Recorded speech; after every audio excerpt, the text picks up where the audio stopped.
The horse hockey alert has been averted. Slice looks to continue their win streak with a historic fifth straight win. Will Meat French or Red 19 ever be able to stop Slice?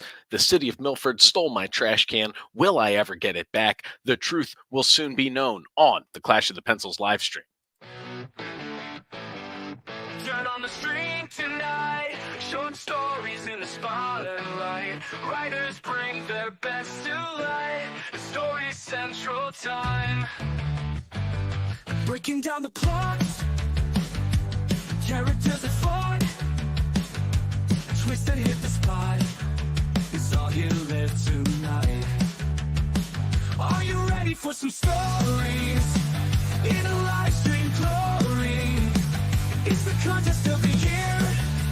Writers have no fear. Catch the suspense unfold.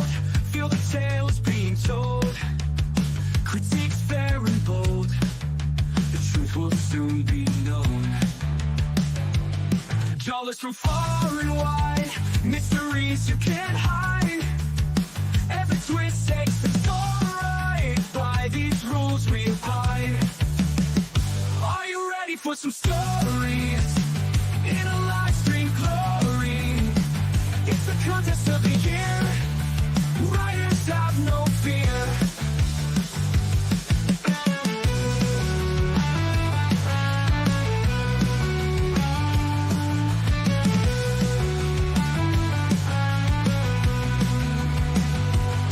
Breaking down the plots. All right, welcome to the Clash of the Pencils live stream, the only full contact creative writing esports league in the history of history itself.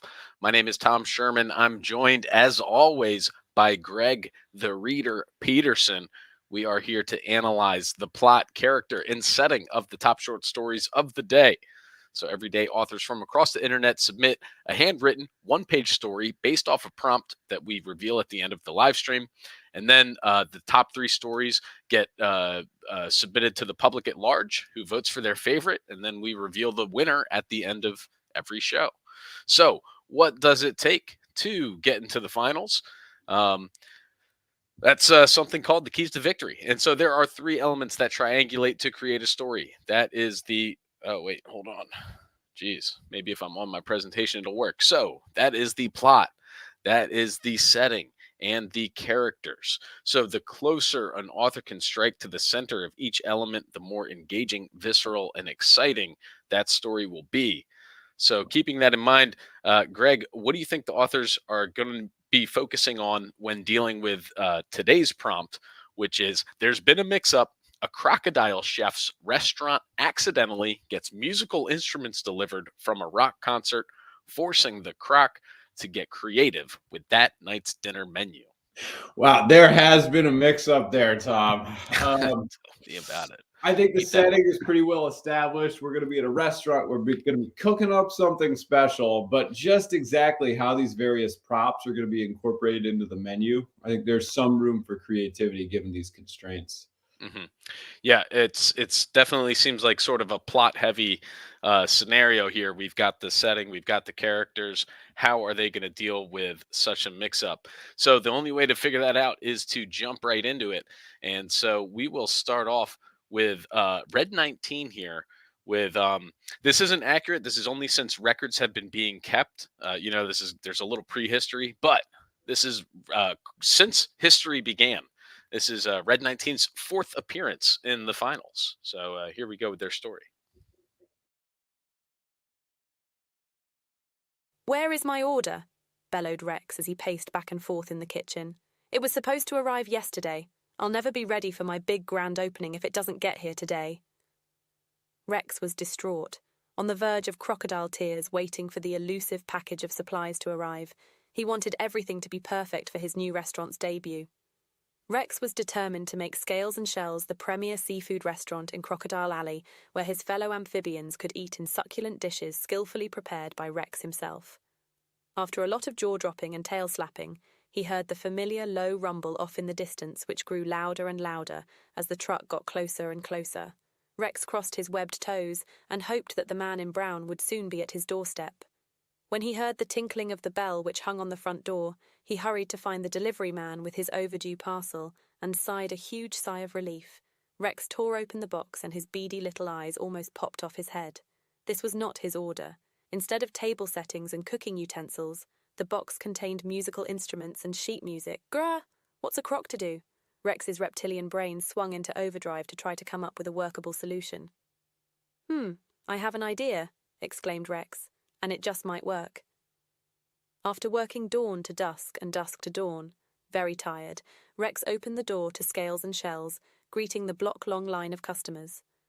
The diners were treated to a lavish dinner of oysters on the cymbal shell, drumstick shrimp skewers, electric eel, and black cod with notes of lemon rosemary. "This has been a delectable opening night," declared Arlo, the owner of Scales and Bells, the music store down the block. "Funny thing happened. I received a box of serving platters and cooking utensils yesterday." All right, so Rex opening the restaurant Scales and Shells, a high-end restaurant, gets a misdelivered package and has to come up with a creative solution. Ends up serving dinner on the what was supposed to be the plate and cutlery and that sort of good stuff that got misdelivered. And then at the end, the owner of Scales and Bellow, the music shop down the street, says, it's crazy. I got a bunch of dishes in the mail. Yeah, it seems like the old man in brown made a little bit of a mix-up between Scales and Shells and Scale and Bellow. I bet that's not the last time that happens. Classic. But I thought there was some really great. The menu itself sounded pretty delectable. We've got the dinner of oysters on a cymbal shell. We've got drumstick shrimp skewers. So that's very visual as a clever way of getting these musical instruments into the restaurant. Electric eel and black cod with notes of lemon rosemary. I've never had electric eel. It seems dangerous to serve on the opening night, but apparently in this town that is the delicacy. Yeah. I wonder if you have to sign a waiver. Hopefully. Yeah, Hopefully, that was yeah. a delightful story. I really enjoyed sort of how the character was built up. Verge of crocodile tears. That was a good Mhm. little dig in there, as well as the jaw dropping and tail flapping. So I thought the characters were great. It was a nice succinct story. It had it all. It worked in the prompt, and it was a nice tight triangle in my opinion. Yeah, I liked what's a croc to do. Rex's reptilian brain swung into overdrive. Mhm. We always hear about the reptilian part of the brain. Well, this guy, if it goes into overdrive, he can improvise a good dish here. So And that's why they've been around for 65 million plus years, I guess. So and they're not going anywhere, Tom. They're no, unkillable. no, that's right. Especially when they can Unkillable. make meals like this on the fly with a bunch Yeah. of instruments, like there's no stopping their ability to adapt. That's a scary point. So we'll have to contemplate that during. Let's see if that trend continues. The ability to adapt here with Meat French's story, which according to the record books, fifth time in the winner's circle. Little Sue knew when to put his head down and look busy doing dishes. Uncle Wilson, a massive 16-feet-long crocodile with such a rotund belly that it never left the floor, always wagged his tail furiously when he was angry. He was the executive chef at Crocodile Kitchen. Despite Little Sue's best attempt to stay clear of Uncle Wilson, the chef waddled over to him, dragging all of the kitchen's crumbs with his belly and leaving streams of oily slime behind him. "Those dagnab hyenas think they are so funny. I should never have trusted them to deliver us food for the restaurant. What were I thinking, Little Sue?" Little Sue knew this was a rhetorical question and didn't respond, but knew Chef Uncle Wilson wanted an audience, so he put down the plate and soap and craned his head to look directly at him. Chef Uncle Wilson started talking to himself out loud. "Screw it. I'll rewrite tonight's menu and use these musical instruments that were delivered. Tonight will be a musical feast. Every instrument customers order not only serves up notes, but delicious bites to satisfy both your ears and taste buds." Just as quickly as Chef Uncle Wilson had arrived, he abruptly backed up and turned around, and beelined for the chalkboard. Little Sue could hear him angrily muttering to himself as he began erasing the previously planned menu and then began writing the new menu. Piano pizza. Instead of a pizza box, a sleek grand piano rolls up to your table. When you lift the lid, heaping mounds of mozzarella and pepperoni springs to life, and every time you hit a note, you hear a crunchy, baked crust. Trumpet taco, delivered by a mariachi band, the trumpet is filled with taco toppings instead of brass. Squeeze the valves to release a melody of salsa, guacamole, and braised beef into your tortilla. Saxophone salad. A big, shiny saxophone delivered with leafy greens and dressing oozes out when you hit the keys. Drumstick dumplings. Delivered in a snare drum, these dumplings pop out with each hit of the drumsticks. Guitar gelato. An electrical guitar arrived last. Instead of strings, it has gelato ribbons. Little Sue was impressed by Chef Uncle Wilson's creativity, but knew he couldn't enjoy the stuffed meal. He was on a non-note diet, which included a base-free cleanse. Okay, so Little Sue, which I believe we've seen in one of Meet French's stories before with the group of kids with the magical map. Little Sue working as a dish busser, um, gets accosted by Uncle Wilson, head chef of Alligator Kitchen, and angry about a misdelivery. Little Sue gives Uncle Wilson audience as they rumble about what to do, and then they figure it out. That reptilian brain kicks in, and they go to the chalkboard, write up quite a menu. I'm not really going to go over it beat by beat, but I am just as impressed as Little Sue is or was with the creativity of Chef Wilson, and but alas, cannot eat it Cannot eat it because I mean, if you're gonna on be a non-note diet. a With non-note base-free diet is cleanse. tough for a musical. What does that even Base-free mean? cleanse is very tough. Base-free cleanse? That's That's maybe the what we should be promoting on the internet now. Musical musical cleanses.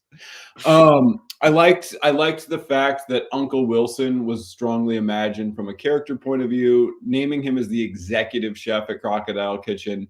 There's a lot of authority there. And then he has a lot of physical presence. He's dragging all the kitchen's crumbs with his belly and leaving streams of oily slime behind him.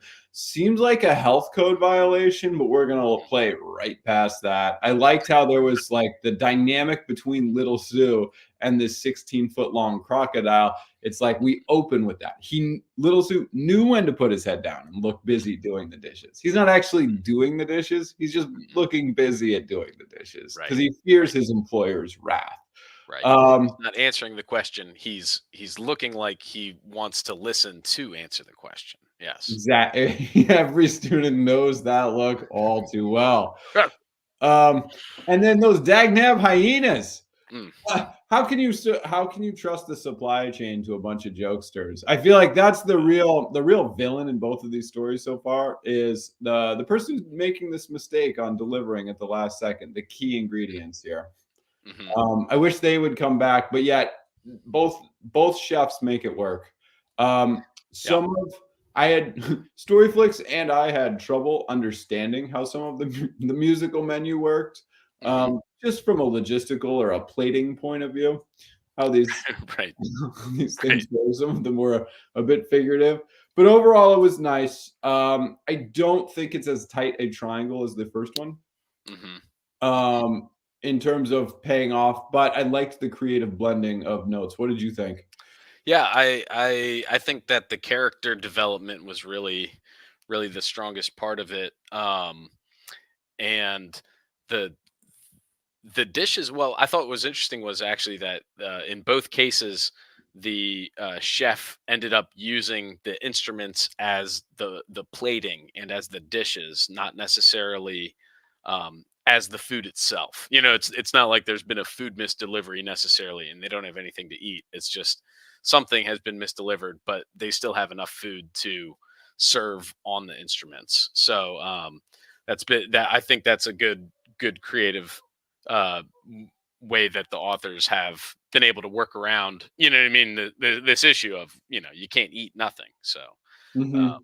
One thing we haven't seen is the restaurant goers, the patrons. hmm, We've described both dishes, But are these alligators? Are these crocodiles coming to a crocodile dish? Are these humans? Like what? That's a good point. If they're crocodiles, they probably could get nutritional value out of an electric guitar just devouring it.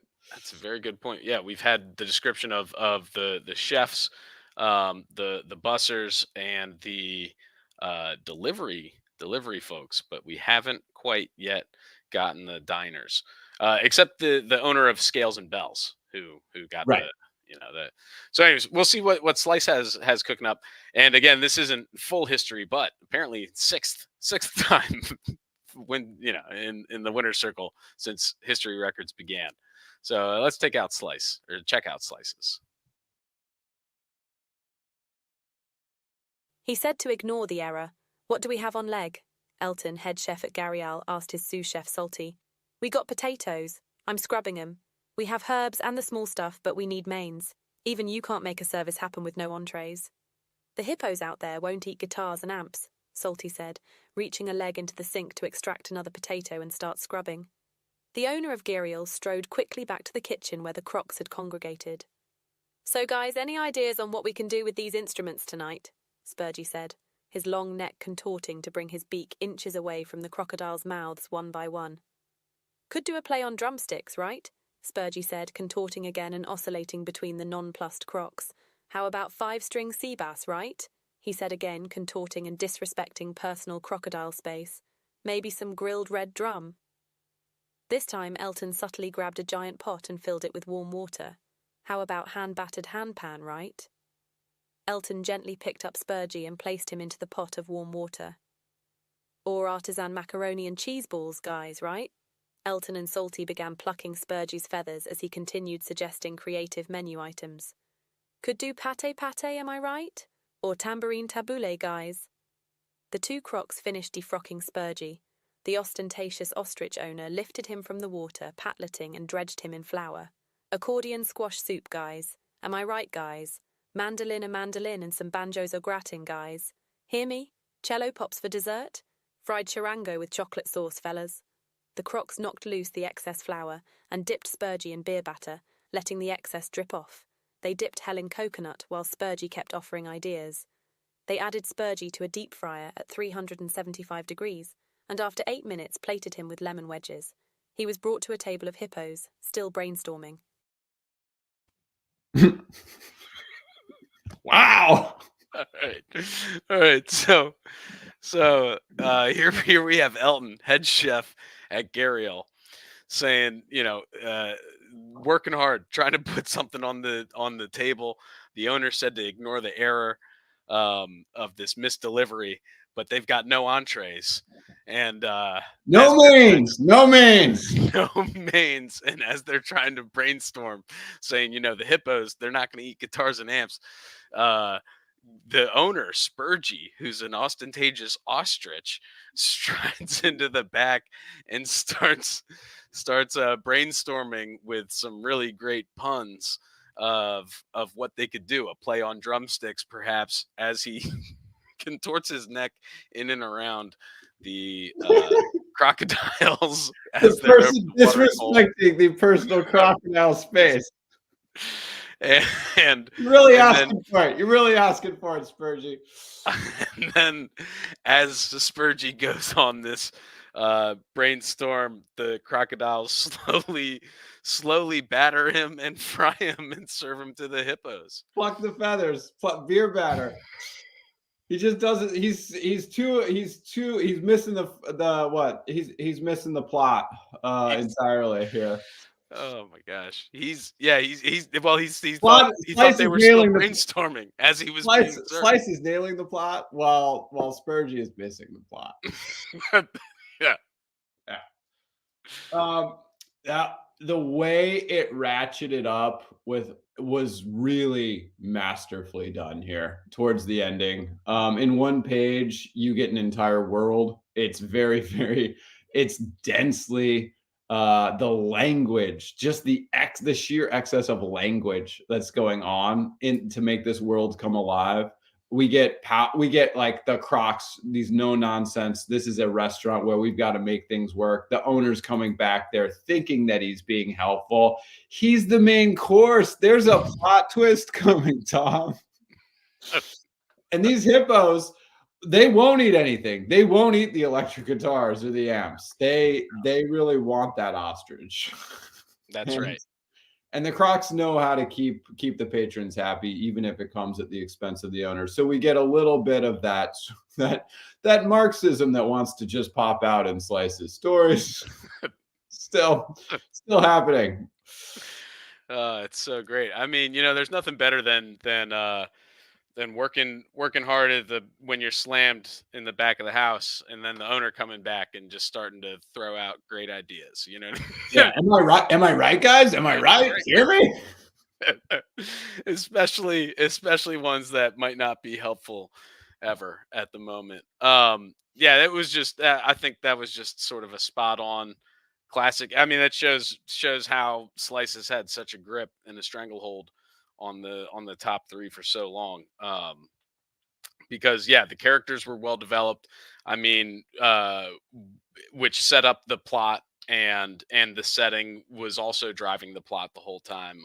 I mean, I thought it was great. I got this visual of, as the ostrich is weaving its neck in and out and through all these crocodiles that are gathered over the sink scrubbing potatoes. It's sort of the same deal as when an ostrich is in the savannah, drinking water at the pond, interrupting personal space and just jibber jabbering, like squawking, like so there's an interesting sort of and then also Gariel, I looked that up. That means crocodile. So the owner of a restaurant called Crocodile is an ostrich. Fun little detail there too, where they're probably kind of bitter, like you said, that sort of Marxist pop that we're all looking for in that Slice. Probably a little better. The bourgeoisie gets the comeuppance they deserve. Classic. All right, so great stuff there from our three authors. We're gonna hit the button, check this out, and do the top 5 sentences of the night. So let's just hit the button right now, set the winner, see who's going up. And believe it or not, Slice. Wow. Yet again, 6 in a row. What is that? 5 in a row? Unbelievable. This is like DiMaggio.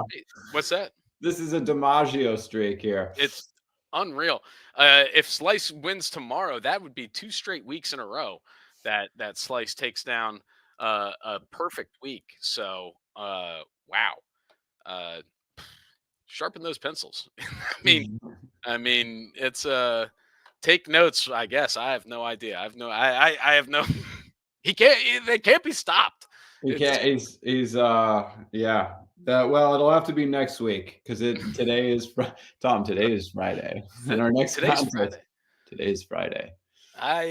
We had a horse hockey alert that really altered the space-time, tore the fabric of the space-time continuum. Yeah, that's a tough one. All right. Well, news to me, but that doesn't really matter either. All right. So next thing we're gonna do, well, that does matter because we only did top 5 sentences of the day, not the week. Botched it. All right. Well, we'll do the top 5 anyways. Here we go. Let me pull this up right now. And at number 5, from Meat French, Uncle Wilson, a massive 16-foot-long crocodile with such a rotund belly that it never left the floor, always wagged his tail furiously when he was angry. He was the executive chef at Crocodile Kitchen. So, guys, any ideas what we can do with these instruments tonight? Spurgey said, his long neck contorting to bring his beak inches away from the crocodile's mouths, one by one. Could do a play on drumsticks, right?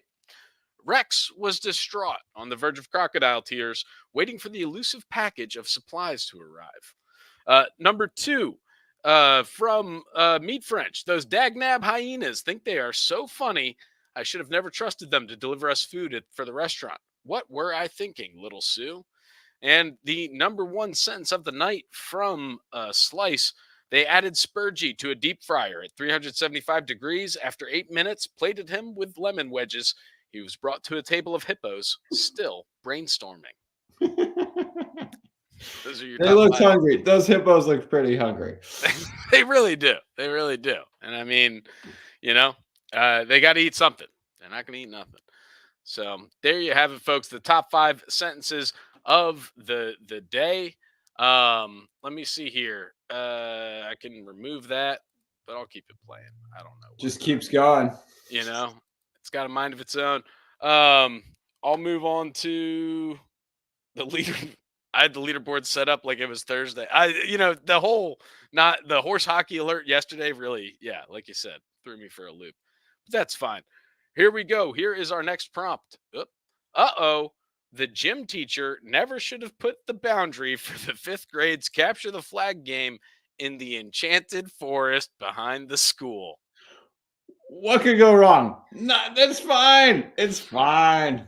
I hate it when that happens. That Yeah. actually happened a fair amount at my school. And, a lot of kids never came back from that from the school capture the roster flag by the game. end of the year was half of what it was at the start of the year.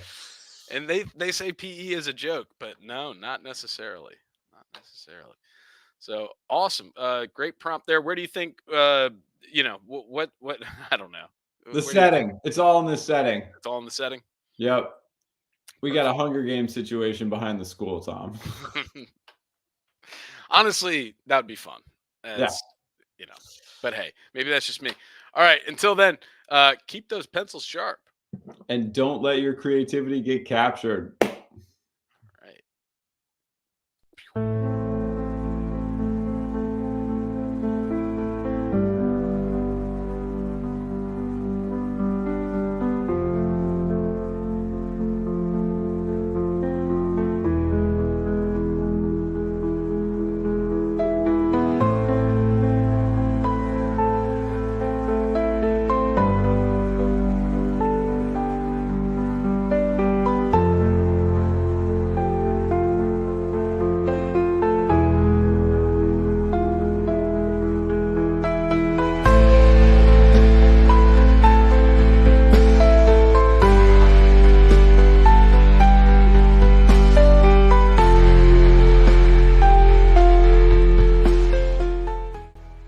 Baloney, a Colony by Tony Still.